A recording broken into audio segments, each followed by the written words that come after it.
Adam, let's just jump right into it. I think today what we're going to start with, I think it was yesterday I sent it to you.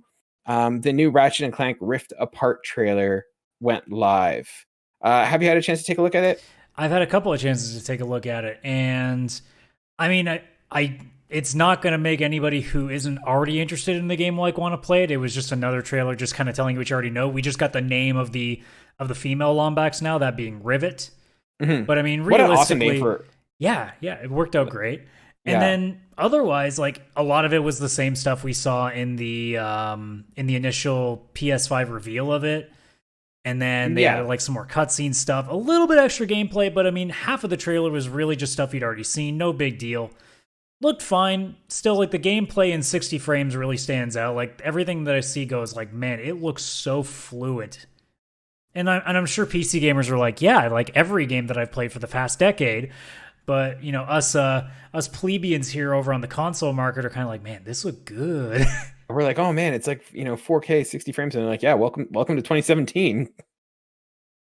So for me, I don't know. I like Ratchet and Clank, and I'm very excited about this game. I'm going to be getting it. Absolutely excited. But my thing with this trailer is like they advertise it as a gameplay trailer, and I felt it was very light on the gameplay. And my concern is that we haven't seen enough from a gameplay perspective of Ratchet and Clank.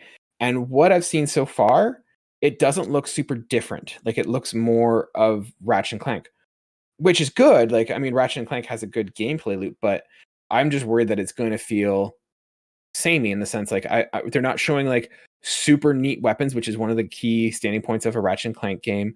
We're not seeing like a lot of changes. We're not seeing a lot of gameplay. It's still a lot of trailers and cutscenes and story trailers. Do you think that seeing as we're about like a month and a bit away, like should we be concerned or should we be seeing more? I'd say wait till Thursday when the state of play comes up and we'll have a better idea, because I assume that since they announced it after they dropped the trailer, that maybe they're going to show more in the state of play. So I would say for now, just kind of keep it close, but wait until that stream comes up. And if they don't show anything then, yeah, I'd probably raise a couple of red flags there. But I mean, I don't think the gameplay is going to necessarily be like too transformative compared to like say what Ratchet and Clank on PS4 was. It's more the gimmick of the rifts that I think is the big thing it's going with.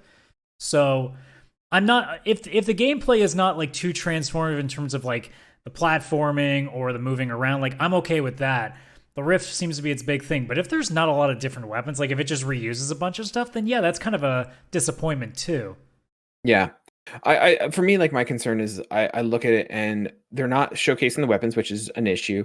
And like, do you think that the multi-dimension thing is going to be used a lot? Like, I kind of feel like that's just going to be segmented, like where it's just, oh, here's the rift section. Like, it's not going to be an open, wildly used mechanic. Well, from the initial gameplay trailer that they showed us like way back when, it looks like it's not just going through different dimensions. It's almost going from like point to point, almost like a teleporter.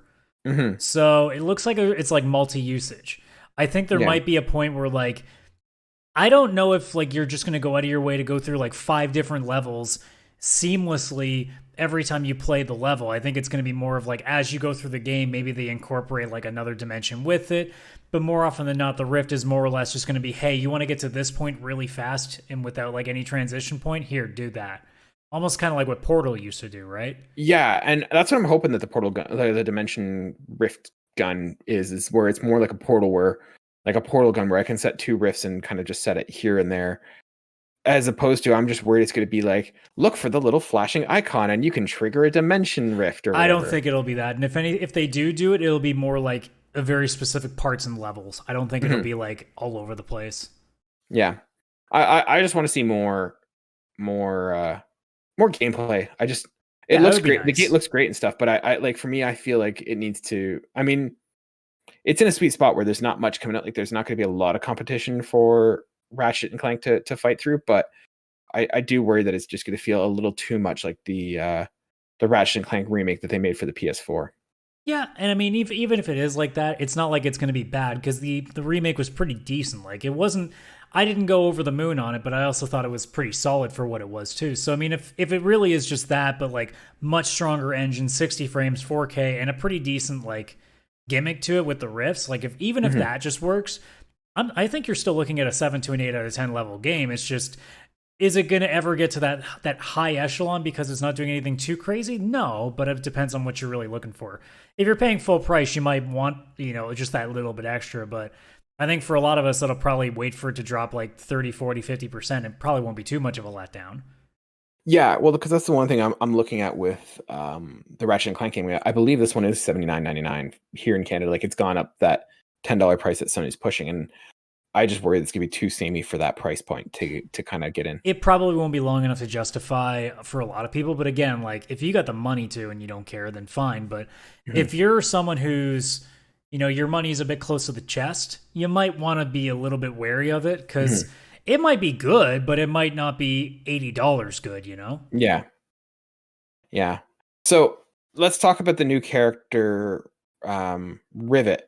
Now, my first thing is it some sort of scenario with Lombaxes that they have to be named after mechanical components or actions? I mean, I'm not going to sit here and be a lore nerd for Ratchet and Clank, but I mean, why not?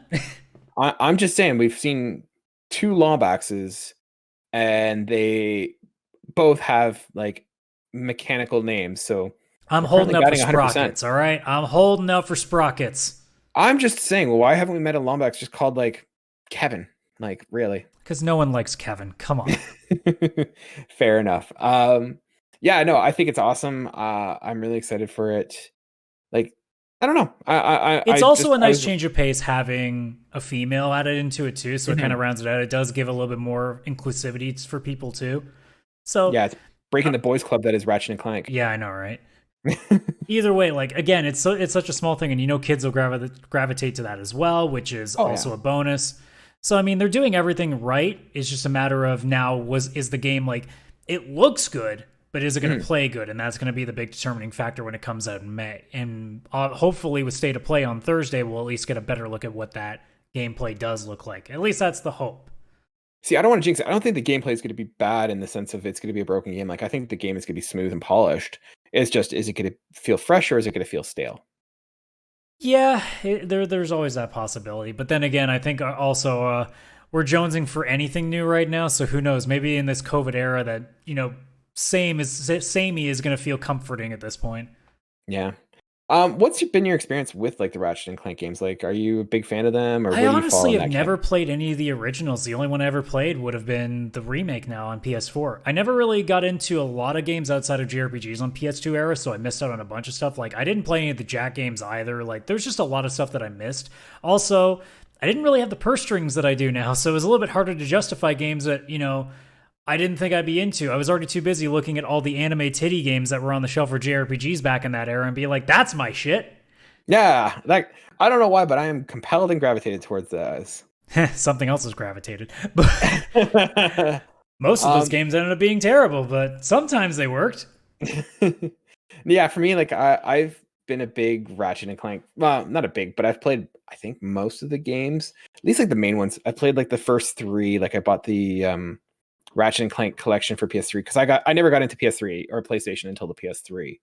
And I played the one on the PSP, which was good, except it had this annoying glitch. I was playing like the final boss, and I was using all my weapons to like take out the boss, and I died.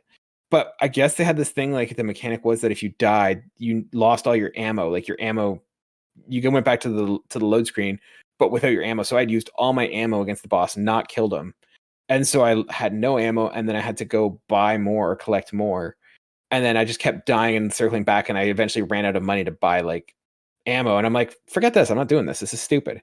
But other than that, I played all the mainline Ratchet and Clank ones, like A Crack in Time and what's the other one? Oh god, what's the other one?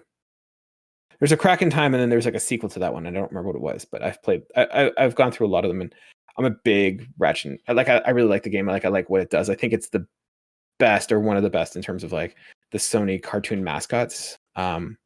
Maybe second only to Sly Cooper. But for me, it's the weapons. The weapons are what makes Ratchet and Clank. I mean, the disco ball grenade was pretty awesome in the remake. I love that thing. No, the best, you missed the best one. The best one is Mr. Zircon. Mr. Zircon is here to kill. Yeah, like, so is the Groovatron your favorite weapon from the games? Yes, because I like any excuse to make the most hideous looking things boogie. Yeah, it's pretty nice. Me, it's Mr. Zircon, and then it's like the Buzz Blades. Those ones are kind of cool, and they just tear everything up. So those are my favorites.